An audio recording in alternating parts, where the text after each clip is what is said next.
Coming up on today's episode of Locked On Sooners, we're going to talk about a five-star recruiting battle that the Oklahoma Sooners have waded into in the 2023 recruiting cycle. We're going to give you a bit of a schedule outlook and a few predictions. And then we're going to talk some women's basketball in the third segment, all that and more on today's episode of Locked On Sooners.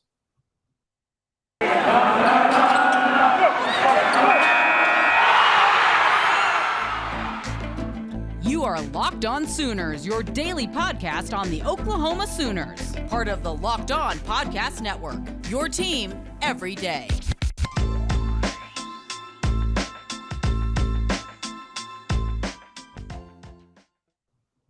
Hey, what is up, Sooners Nation, and welcome to the Locked On Sooners podcast. My name is John Williams. You can follow me on Twitter at John9Williams. You can follow the show on Twitter at Locked On Sooners and on Facebook, Locked On Sooners Podcast. You can also subscribe to the show on YouTube. And today we're going to talk about a little bit of a recruiting battle that the Oklahoma Sooners are very much in great position for, and that's for five-star defensive lineman David Hicks.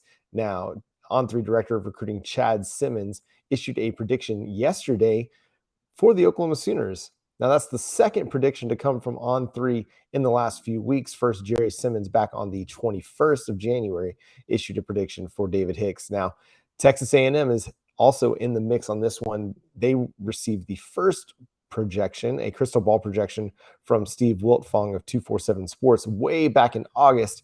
Now, 6 months makes a big difference on the recruiting trail, and we're still a year away from National Signing Day in 2023.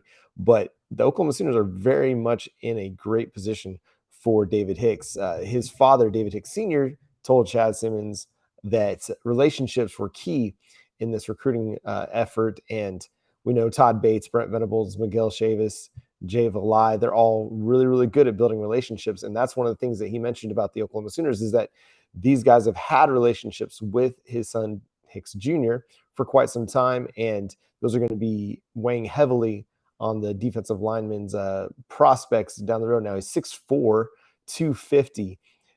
That's a huge frame for a junior. They're going to have an opportunity to add more weight and size to him, more muscle to him. A guy that probably projects to play along the interior if they are able to add some size to him. But also a good edge rusher as well, with a guy with good length. This is going to be one of those battles that probably persists and lingers on until next January. He's already made it known that he's not going to make a commitment, make a decision until the Under Armour game, All-American game next January. But to be in this position is just a side effect or a symptom. I don't know how to phrase that positively, but a positive sign that the Oklahoma Sooners are moving in the right direction under Brent Venables with defensive line coach Todd Bates, the defensive tackles coach, rather. They're going to be continually targeting defensive linemen. I mean, Brent Venables talked about it last week when he was meeting with the media after National Signing Day. He said, you got to be able to win up front. You can't hide any weaknesses along the defensive line, along the offensive line. You've got to be strong. You got to be stout up front. And if the 2022 recruiting class is any example of that, I mean, they signed 7 defensive linemen through the transfer portal and through their 2022 recruiting cycle. And that just goes to show that he places a heavy emphasis on the defensive line. They're going to continue to have heavy defensive line classes. They're not afraid to add talent on talent and stack that together because they know that these guys are going to build each other up. They're going to make each other better. And it's just what they've got to do to compete, not just in the Big 12, but on the national landscape. And then as they get ready to go into the SEC as well. I mean, we saw it with Baylor this last year. They were really, really good up front on both sides of the ball. One of the best offensive lines in the country and a very underrated defensive line that gave the Oklahoma Sooners fits up front. That's what Brent Venables is trying to create for this Oklahoma Sooners defense, is a team that is very, very difficult to beat on both sides of the ball in the trenches. And we've seen it from Alabama. We saw this last year from Georgia. When you're really, really good up front, it helps to make everything better, especially in the college game. Like in the NFL game, when you can scheme against really strong defensive linemen, you can get away with having a less talented offensive line group than your opponent. But at the college level, it's much, much harder to scheme week to week and try to overcome a really strong defensive line group. And the Sooners are going to be able to send waves.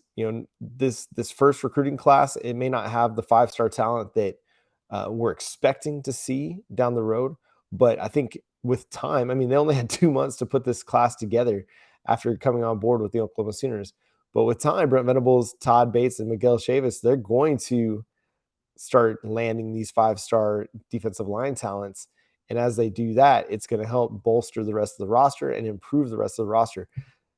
We've seen it at times in the past couple of years with guys like Perrion Winfrey and Jalen Redmond. But if you get elite defensive line play, especially defensive tackle play, it helps to make your linebackers better. If they're not having to fight, offensive line blocking at the second level, they're allowed to run free and tackle and do what they do best and play with speed and flow to the football. If they have to fight blocks in the middle of the field from centers and guards because the defensive tackles aren't creating havoc, aren't penetrating, aren't taking on double teams, then it makes their job a whole lot more difficult, and it makes the running game a lot easier for the offense. And so, landing guys like Alton Tarber, who's going to be just a space plugger, Jeffrey Johnson, who's going to hold up at the point of the attack, landing some of those guys in the 2023 class is going to be huge for the Oklahoma Sooners. Who knows when they're going to get to the SEC? I mean, it could be as soon as 2023. It could be as soon as 2024. There's a lot to still be figured out about that. But the Oklahoma Sooners are getting themselves prepared for that move by targeting these 5-star guys and wading into those recruiting battles heavily. Again, it's going to be one of those, this David Hicks battle is going to be one that lingers on, and a lot can change in a year. We've seen it.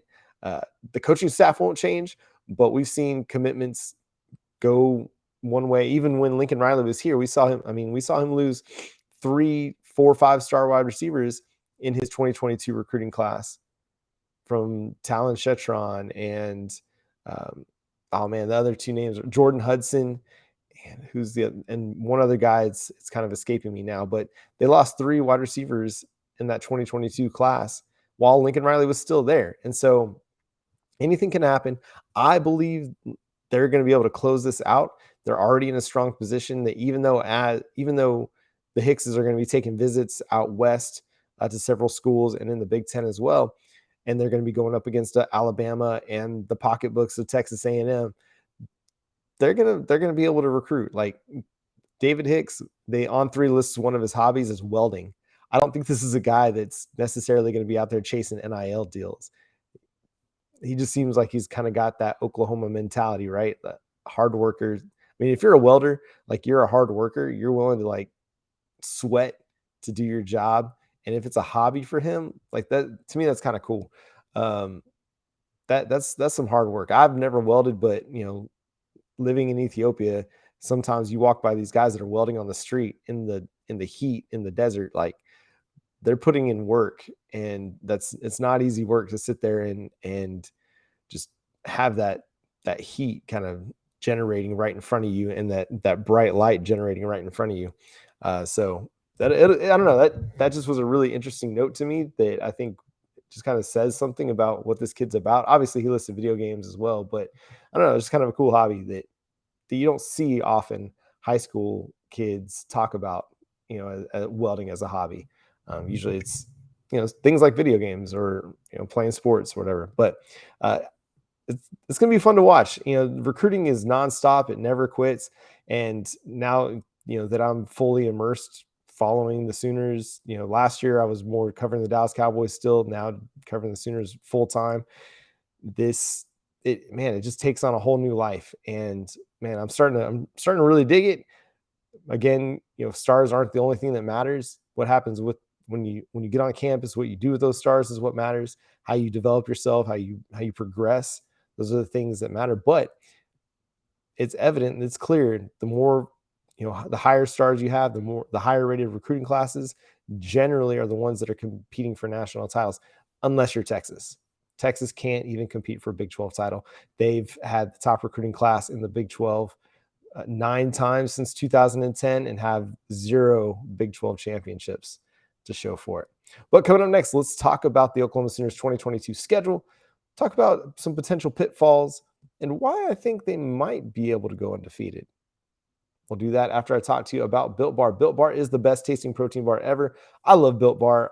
I've been eating it now for more than a year and a half, and they've got so many great flavors. My favorite's the peanut butter brownie, but you can't go wrong with any of them. The coconut almond, the coconut brownie chunk, the mint brownie. I mean, just so many great flavors. They've got a lot of protein, anywhere from 17 to 18 grams of protein, only 4 or 5 grams of sugar, low carbohydrates, high fiber, high protein, and they're 100% covered in chocolate. Yeah, it's like a candy bar. You're going to get great taste, great flavors, and fantastic health options for you. So go to built.com, use promo code LOCKED15, and you can get 15% off your next order by using promo code LOCKED15 at built.com. And it's Super Week, brought to you by Get Upside. There's no better place to get coverage of the big game than the Locked On NFL podcast. Locked On Bengals and Locked On Rams are in LA all week covering the big game. So make sure you go check that out on Locked On Bengals, Locked On Rams. You can find some coverage on the Locked On NFL podcast as well. But thank you so much for tuning in to Locked On Sooners. Now let's talk about the Oklahoma Sooners schedule. This is going to be hopefully a lot of fun, because this schedule, I think, works out pretty well in the Sooners' favor. The first 3 games of the season, non-conference matchups, we've got the UTEP Miners to open the schedule. Now, despite what a guy on Twitter would like to argue, UTEP is not beating Oklahoma. There's no chance. The Oklahoma Sooners have as good a chance of losing to the UTEP Miners as they do to the UTA Mavericks. The UTA has not had a football program since the 1980s. Oklahoma is not losing to UTEP. He argues that they've got a bunch of JUCO transfers coming in, and that's great, man. That's going to be fantastic for you, but you're not beating Oklahoma in Norman, week 1 of Brent Venables' tenure as Oklahoma Sooners head coach. I'm sorry.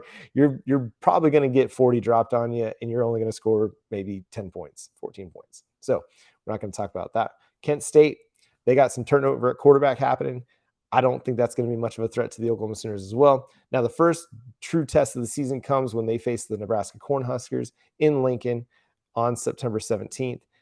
This is going to be one of those opportunities for a big noon kickoff or a college game day. I mean, Oklahoma coming to Nebraska for the first time since 2005. It's crazy that it's been that long. The Sooners, I mean, they played a close matchup with Nebraska last year. Nebraska has some turnover at quarterback. They're still going to be a good test, but I don't necessarily worry as much about them as a lot of people do. Yes, Casey Thompson is a strong, solid quarterback, but is he that much better than Adrian Martinez, which we'll talk about here in a second? I think Casey Thompson is capable, but he doesn't have a guy like Xavier Worthy to bolster his ability, to bolster his production. We saw in the Red River Showdown last year what Xavier Worthy was able to do against the Oklahoma Sooners cornerbacks in the first half and somewhat in the second half. But the Oklahoma Sooners got on Casey Thompson and slowed him down in the second half. That was a big reason why the Oklahoma Sooners were able to come back in that game, not just because of Caleb Williams. And I mean, a lot of it, Kennedy Brooks. The offense was huge in that game, but the defense also had to make stops. Like, if the defense didn't make stops and turn turn the tide in the second half, there's no way the Oklahoma Sooners come back in that game after what they did in the first half. The defense turned it around. They got stops. They forced punts. They got turnovers. And that helped the Oklahoma Sooners come back in this game. I don't think Nebraska offensively is as talented as Texas was last year. So, again, I mean, it's going to be a tough place to play. Dylan Gabriel is going to be going into Nebraska to play a really tough Nebraska defense that held them in a lot of games last year, but they lost those games. So, and you don't have an X factor quite like Adrian Martinez, who is just as lethal with his legs. Like, Casey Thompson's good with his legs, but he's not as good as Adrian Martinez. And then that brings us to Adrian Martinez and the Kansas State Wildcats. The Oklahoma Sooners at home get Kansas State this year. And Adrian Martinez is a good player. He's a really good player, but he's a bit turnover prone. He had 10 interceptions last year. According to Pro Football Focus, he also had 10 fumbles. So to me, like, he's just not like safe with the football. Now, this is something that Chris Kleiman can impart on him as they work through spring and offseason workouts. But it generally, if you're loose with the football, you're always loose with the football. Now, Kansas State's got Deuce Vaughn. He's an X factor in both the run and pass game, but the Oklahoma Sooners did a really good job containing him in the running game this past year. Again, they've got some turnover happening on the defensive line, but they're really, really good at linebacker. They're going to be really athletic. And I think they're going to be able to figure this out because you get a guy like Jeffrey Johnson, who was really good at Tulane. You put him in the middle of your defensive line. It's going to help plug up a lot of holes and make things a lot easier for your linebackers to flow to Deuce Vaughn and get to him. Now you're going to have a hard time containing him in the pass game because he's just that good in the pass game. Adrian Martinez is going to be a threat in the running game because he's a good runner, and he'll make some plays in the passing game. But he's not as good of a passer as Skylar Thompson is. He's a better runner, maybe, but again, maybe Skylar Thompson was a really good runner. So I mean, this is one of those that Oklahoma can win. It's going to be a tough test because Kansas State plays Oklahoma tough recently under Chris Kleiman.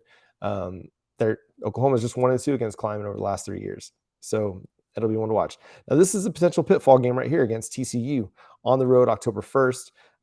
The reason it's a potential pitfall is you got Sonny Dykes, a new offensive kind of play caller, play scheme. But Oklahoma is going to be bringing in a new defensive scheme as well. So it'll be a pretty interesting matchup. The thing that makes it a bit of a pitfall is it's 1 week ahead of the Texas game and Red River Showdown. But, TCU's got some talented players, and Quentin Johnston, the wide receiver, who just lit Oklahoma up last year for like 150 yards receiving, which was like a quarter of his 2021 receiving output. And then, Max Duggan, Chandler Morris, they're capable quarterbacks. And it's going to be interesting to see kind of how this plays out. We saw what Sonny Dykes did with Tanner Mordecai this past season at SMU. If he's able to get the same kind of production out of Chandler Morris or Max Duggan, it'll make for an interesting matchup and it'll make for an interesting game against the Oklahoma Sooners. I think Oklahoma is going to be more talented. They should be able to win that game. But over the last few years, really seemingly last decade and a half, Oklahoma seems to drop a game that they probably should win. But I mean, it happens regularly enough that there'll be games that kind of come into question. And then you got the Texas Longhorns in the Red River Showdown. Now, this is going to be really fascinating leading up to it. I feel like the build to this game is going to be some of the best build that we've seen lately. Quinn Ewers is going to be making his first Red River Showdown start, and we saw how that worked out for a guy like Spencer Rattler. Ewers has played in a lot of big games as a high school quarterback. He did, but it's a different game. It's a different stage. The stage wasn't too big for Caleb Williams, but I mean, we saw Caleb Williams struggle in different games. So this one's going to be like which defense is better, in my opinion, because the last few years it's been about which offense could score last, basically. But I think it's going to be a tough one. It's going to be Dylan Gabriel's first Red River Showdown as well. It's going to be really fascinating to see how this one turns out. You never know what's going to happen in the Red River Showdown. Anything can happen. Texas is going to be an improved team. I don't think they're going to be another 5-win team. I don't think that they'll necessarily jump to Big 12 contender level, but I think they'll be improved, and I think they'll it'll be a tough game. It always is. It doesn't matter what the records are. Texas could be 0-6 going into this game. It's going to be a tough matchup. And then you get the Kansas Jayhawks 1 week later. There's no chance in my mind that Oklahoma sleepwalks into this game. It could be an 11 a.m. game. Obviously, it's going to be at home. That's going to help Oklahoma. But after what happened last year, I think a lot of guys that are coming back from this game are going to have that one in their mind, just like ready to show up, ready to play. They're not going to sleepwalk into Kansas like they did in 2021. Now, another potential, difficult game for the Oklahoma Sooners is when they travel to Iowa State and they play the Cyclones on a Thursday night. Now, this one comes 12 days after they play Kansas. They have the Saturday off before, so they get a bit of time of rest in their bye week as they lead into this game. It'll be a great atmosphere. Iowa State at night is always a great atmosphere, but they lost Brock Purdy, they lost Breece Hall, they lost Charlie Kohler, Chase Allen. Now they still have Xavier Hutchinson, who's going to be a difficult test, someone that's going to be hard to guard. And Matt Campbell's a good coach, and so I think they'll have a good plan for Oklahoma when they come in at that point. But Hunter Deckers, is that the quarterback that you want to tie your season to, tie your hopes to? I don't know. That the atmosphere concerns me more than the talent on the field, and that's no disrespect to those guys. I just think Oklahoma's going to be better. And then, this one could be a showdown for who goes to the Big 12 title game against Baylor. Oklahoma gets them at home this year, which is going to be a benefit. But what's going to happen is, can Oklahoma hold up front along the defensive line and slow down the Bears running game? Because they weren't able to do that much in the 2021 matchup. And that's what allowed Baylor to win. And Gary Robinson's going to be back, and that's going to provide another interesting element in the running game. But they don't have Abram Smith, who's off to the NFL. They still have Tristan Ebner, who's a really good running back and an explosive player that can make a lot of things happen for them in their offense. So that's going to be a tough one. This is going to be a tough matchup, followed by another tough road trip to Morgantown to face the West Virginia Mountaineers. Sucks, man. Going to West Virginia in November. I just have visions of that November game a few years back where they're playing in the snow at night. I'm like, who schedules a November game at night? This is not cool, man. It's going to be so cold. But they lost. They're losing Dante Stills to the NFL. They still have Akeem Mesidor along the defensive front. They're going to be, again, a talented group defensively. They'll have some playmakers offensively that will make it difficult for the Oklahoma Sooners. But Garrett Green, solid quarterback, difficult dual threat player. If he's their starter, I mean, it's going to be a tough matchup for him too, because he's yet to see a Brent Venables defense. So it's a game that, again, like Iowa State, the atmosphere has me more concerned than the talent on the field, if that makes sense. And then we got Oklahoma State at home. Can Spencer Sanders have the game of his life again against the Oklahoma Sooners? Because remember, I mean, he was having a really, really great game. And he was a big reason why they won that game, along with the Cowboys defense. But then the following week in the Big 12 championship game, completely laid an egg against the Bears. Again, a better defense, but completely lays an egg. Now almost brings them back to win that game. But I don't know if they're going to be as good offensively and defensively as they were. Now they still got Malcolm Rodriguez. But can they continue to have the same defensive execution and proficiency without Jim Knowles? New defensive coordinator Derek Mason is one of the hot names in college football. It's going to be a fascinating thing to watch throughout the season in the lead up to this game in Bedlam. Again, like the Red River Showdown, anything can happen, but Oklahoma State doesn't beat Oklahoma in consecutive years. Take that for what it's worth. Doesn't necessarily mean that they won't beat Oklahoma this year, but I just have a hard time thinking that Oklahoma State's going to go into Norman and beat the Sooners. And then you get a road trip to Lubbock at the end of November, which will likely turn into a night game, because that would be a lot of fun, and crazy things happen in Lubbock at night, as my dear friend Patrick Kahn likes to tell me repeatedly. Donovan Smith, I mean, he showed himself to be a very capable quarterback at the end of this last season. And Joey McGuire, I mean, people love him as a coach. There's a good chance that they're able to make a move to get to the upper half of the Big 12 standings this next season.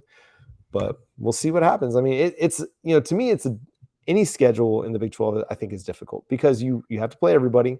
You don't get to avoid teams like Baylor. You don't get to avoid teams like Oklahoma State. Like, you have to play the best teams every single year. And these guys are going to be good. These teams are going to still be good. The Texas game is still going to be a tough game. But it sets up well in that they get Oklahoma State at home. They get Baylor at home. They get Kansas State at home. The Red River Showdown, it's always going to be a coin flip. It is. Going to Nebraska, it's going to be a tough place to play. That atmosphere is going to be fired up. But I think, like, you look at the atmospheres, you look at Nebraska, Iowa State, West Virginia, I think Oklahoma is just more talented than them. Even with all the attrition that they've seen, I think Dylan Gabriel is probably going to be the best big quarterback in the Big 12. I don't know if that's a stretch to say, but I mean, who do you think is going to be better? Who could be better than Dylan Gabriel? I mean, he's got a ton of experience, a ton of production. Yes, in the American Athletic Conference, but and he'll have a lot of tough tests, and the defenses will be tough, but he's a capable quarterback in a capable offense. So I don't know. I just don't worry as much about a lot of the Oklahoma Sooners schedule. Now, that's not to say that they're going to go undefeated. I mean, we haven't seen an Oklahoma team go undefeated for a long, long time. But I like the way the schedule sets up for the Sooners. Even heading into that Thursday night Iowa State game, the fact that they have 12 days off leading into it, that bodes well for the Sooners. So I like it. Tell me what you think about the Oklahoma Sooners schedule. What are the potential pitfalls that you see? Hit me up on Locked On Sooners on Twitter at Locked On Sooners, or on the YouTube account. Drop it in the comments. What's the game that worries you the most? I'd love to interact with you on that. But coming up next, let's talk about some women's hoops, where they're at in the latest USA Today coaches poll, and who won Big 12 Player of the Week. But first, let me talk to you about BetOnline. BetOnline has you covered this season with more props, odds, and lines than ever before, as football is getting ready for the big game. BetOnline.net remains the best spot for all your sports scores, podcasts, and news this season. It's not just football. BetOnline has up-to-the-minute info on pro and college hoops, NHL, boxing, UFC, along with live real-time updates of current games. So don't wait to take advantage of all the new amazing offers available for the 2022 season. BetOnline is where the game starts. All right. Women's hoops. The Oklahoma Sooners 20-3, tied for first place in the Big 12. Iowa State currently has the tiebreaker because of the head-to-head win. But the Sooners ladies, man, they're playing great, great basketball. They got 2 top 10 wins over the last couple weeks, and now sit at number 15 in the nation in the USA Today coaches poll. Still behind Baylor somehow after beating them twice. It's interesting how that all works out. They rebounded from a loss to Kansas State a few weeks back. They're on a 4-game win streak, heading into a top 16 matchup with the Texas Longhorns on Saturday. Texas is number 16, Oklahoma is number 15 now in the USA Today coaches poll. And Madi Williams wins Big 12 Player of the Week after averaging 21.5 points, more than 8 rebounds a game in their wins over Baylor and West Virginia. In the Baylor game, she set up Liz Scott for the game-winning layup. In the West Virginia game, she herself had the game winner in double overtime to put the Oklahoma Sooners ahead. This is a team that is going to make some noise in the NCAA tournament, and it feels like a little bit that the Big 12 is being slept on, because even Iowa State, with their 20-3 record, they sit at number 9 in the nation. They have fewer losses than some of the teams ahead of them. The same with the Oklahoma Sooners. They have fewer losses than some of the teams ahead of them. And you're like, how is it that the Big 12 as a women's basketball conference is being slept on like this? So like, Iowa State is behind Connecticut, who only has 15 wins, but they have 4 losses. And the Oklahoma Sooners are behind a 17-5 Georgia team, 19-4 LSU team, 17-6 Maryland, and the aforementioned 17-5 Baylor team. So like, at some point, you got to respect Oklahoma. You got to respect the things that they've done. They're one of the top scoring teams in the country, if not still the top scoring team. They're playing great team basketball. Madi Williams Big 12 Player of the Week award. That's the 4th Sooner to win Big 12 Player of the Week this year. That only happens when you're playing really good team basketball and everybody's thriving. And that's what happens. That's what's happening under Jenny Baranczyk. Everybody's thriving. Everybody's scoring. They're playing. They're dishing the ball around. They're moving the ball around. And this week it was Madi Williams that was the beneficiary of that. She's scoring a lot of points, getting a lot of boards, but she's also moving the ball. She had several assists, stealing the ball like crazy. But you got players like Liz Scott. You got players like blanking on names. Sorry. It's a team that is playing really good team basketball, and that's what's going to help them as they move forward in Big 12 play, as they get to the NCAA tournament, is having a well-rounded team, a well-rounded game. And Skylar Vann, Taylor Robertson, and Ana Lanusa were the other 3 women to win Big 12 Player of the Week award. So that goes to show you that they can get scoring from a lot of different places, and they can get clutch buckets from a lot of different places, because Liz Scott, she's made several game-winning shots. Taylor Robinson has made several, clutch shots as well. One of the best shooting guards in the country, nominated for the Naismith Award for best shooting guard in the country. And yeah, it's a exciting time to be following women's sports at Oklahoma, because the women's basketball team is going to be a contender in the NCAA tournament. And then you got Oklahoma softball getting ready to kick off as well. So kick off, first pitch, throw their first pitch, tee off, something. I don't know how you describe that. They're getting ready to get underway this week as well. So exciting times to be an Oklahoma Sooners fan. I hope you're enjoying the spring athletics, the winter and spring athletics as well, because it's going to be a fun ride following the ladies throughout the spring and into the summer, as Oklahoma softball is going to be one of the contenders for the College World Series and the national championship again this year. And that's going to do it for today's episode of Locked On Sooners. Again, thanks so much for tuning in. Make sure you follow the show on Twitter at Locked On Sooners, on Facebook, Locked On Sooners Podcast, and subscribe to the show on YouTube. We're free and available on every podcast platform. Make sure you follow me on Twitter at John9Williams and read my work covering the Oklahoma Sooners over at the Sooners Wire at usatoday.com. And until tomorrow, Boomer Sooner.